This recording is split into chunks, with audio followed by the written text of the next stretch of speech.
Shalom, salam sejahtera buat kita semua. Kami dari kelompok Mawar Berduri. Saya selaku ketua dengan nama Prabu Yesus Nebaho dari Prodi D3 Teknologi Komputer dengan beranggotakan dengan nama Saya Moses Nekulu dari Prodi Sekolah Elektro. Saya Kevin Daftar dari Prodi D4. Saya sedang bersama Paul dari Prodi 1 Manajemen Rekayasa. Saya Guru Moran Sitorang dari Manajemen Rekayasa.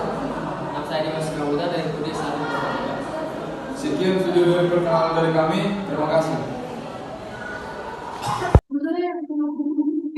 Baik, kenapa saya memilih materi ini? Yang pertama itu karena anak SD cenderung lebih tertarik belajar jika materi disampaikan melalui toko yang menyenangkan. Alasan saya yang kedua juga karena anak SD memulai mengembangkan kemampuan berpikir logis dan berpola mereka.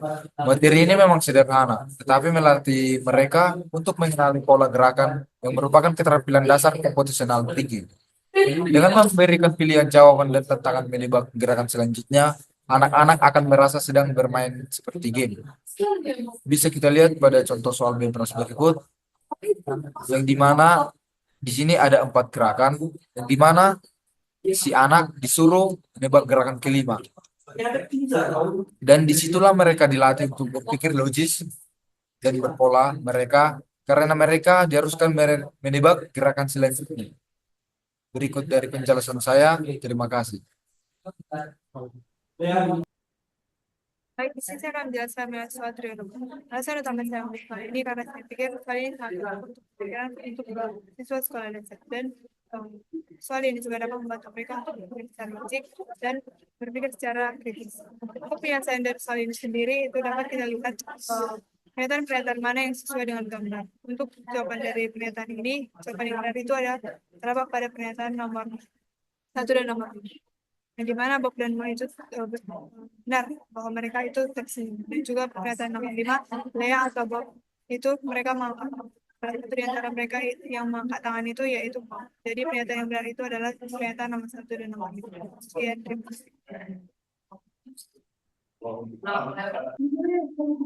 Baik, di sini saya akan menjelaskan soal yang saya pilih dan alasan mengapa saya memilih soal ini untuk anak SD. Yang pertama, penjelasan soal. Soal ini tentang permainan melempar karet gelang ke batang kayu. Setiap anak diminta untuk masukkan 5 karet gelang ke batang kayu. Jika lemparan masuk, mereka mendapatkan poin berdasarkan urutan lemparannya. Yang pertama, lemparan pertama itu bernilai 5 poin, lemparan kedua bernilai 4 poin, lemparan ketiga bernilai 3 poin, lemparan keempat bernilai 2 poin, dan lemparan kelima bernilai 1 poin. Jadi jika karet tidak masuk, dia tidak mendapatkan poin.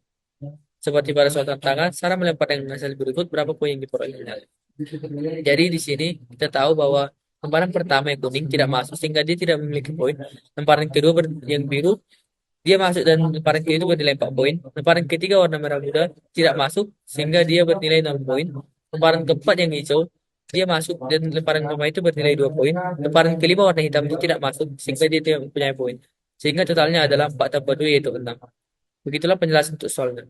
Dan mengapa saya memilih soal ini? Karena yang pertama, soal ini sederhana dan menarik. Anak-anak SD itu suka bermain, dan soal ini menggunakan konsep permainan sederhana yang mereka pahami. Yang kedua, di soal ini kita dapat belajar sambil bermain, yang dimana dengan soal ini mereka belajar matematika, yaitu menjumlahkan poin sambil merasa seperti sedang bermain, sehingga mereka tertarik untuk melanjutkan soal ini. Yang ketiga, melatih logika dan fokus. Soal ini juga mengajarkan mereka untuk fokus menghitung poin hanya pada lemparan yang masuk ke batang kayu. Dan yang terakhir mengembangkan computational thinking. Soal ini melibatkan yang pertama di composition, yang dimana mereka disuruh untuk memecah masalah menjadi langkah-langkah kecil, seperti memeriksa hasil setiap lemparan, masuk atau tidak, dan menghitung poin. Yang kedua, pattern recognition, di mana mereka disuruh untuk mengenali pola poin berdasarkan lemparan. Yang ketiga, abstraction, yang dimana mereka hanya fokus pada informasi penting, yaitu poin dari lemparan yang berhasil.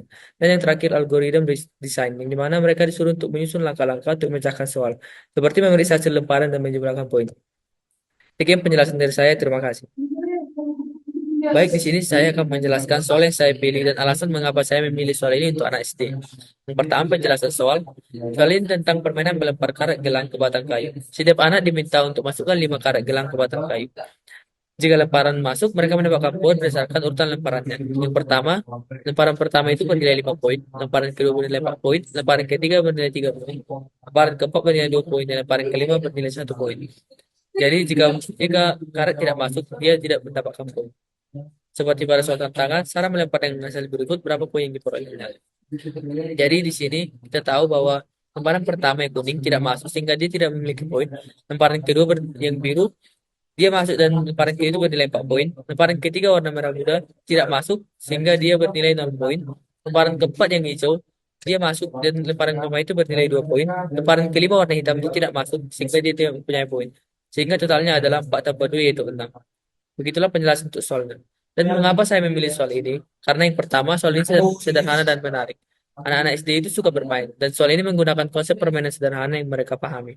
Yang kedua, di soal ini kita dapat belajar sambil bermain, yang dimana dengan soal ini mereka belajar matematika, yaitu menjumlahkan poin sambil merasa seperti sedang bermain, sehingga mereka tertarik untuk melanjutkan soal ini. Yang ketiga, melatih logika dan fokus. Soal ini juga mengajarkan mereka untuk fokus menghitung poin hanya pada lemparan yang masuk ke batang kayu. Dan yang terakhir mengembangkan computational thinking. Soal ini melibatkan yang pertama di composition, yang dimana mereka disuruh untuk memecah masalah menjadi langkah-langkah kecil, seperti memeriksa hasil setiap lemparan, masuk atau tidak, dan menghitung poin.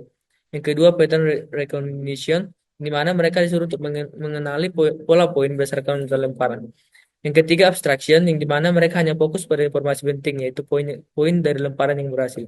Dan yang terakhir algorithm design, yang dimana mereka disuruh untuk menyusun langkah-langkah untuk memecahkan soal, seperti memeriksa hasil lemparan dan menjumlahkan poin. Sekian penjelasan dari saya, terima kasih. Terima kasih atas kesempatannya. Di sini saya akan menjelaskan kenapa saya memilih soal ini. Dikarenakan saya memilih soal ini karena sangat cocok untuk sekolah dasar atau sekolah siaga, karena mereka di sini diajarkan bagaimana mereka dapat berpikir secara kritis sejak dini atau secara berpikirnya dengan sistem. Karena di dalam soal ini terdapat ada contoh 4 bunga yang dengan berbeda-beda bentuk dan berbeda-beda warna. Di sini juga dijelaskan mereka harus mengambil dengan bunga yang sama tetapi warna yang berbeda. Di sini kenapa mereka harus mengambil dengan bunga yang sama tetapi dengan warna yang berbeda. Di sini juga dijelaskan bahwa di setiap bunga itu ada 3 warna, yaitu warna putih, biru, dan kuning. Di sini juga ada petunjuknya setiap bunga berwarna 2, yaitu dengan muncul 2 kali. Bagaimana mereka bisa mengambil bunga yang berbeda tetapi warna juga yang berbeda dan bunga yang sama. Dan di sini juga contohnya ada bunga yang A, B, C, dan D. Sekian dari saya, terima kasih.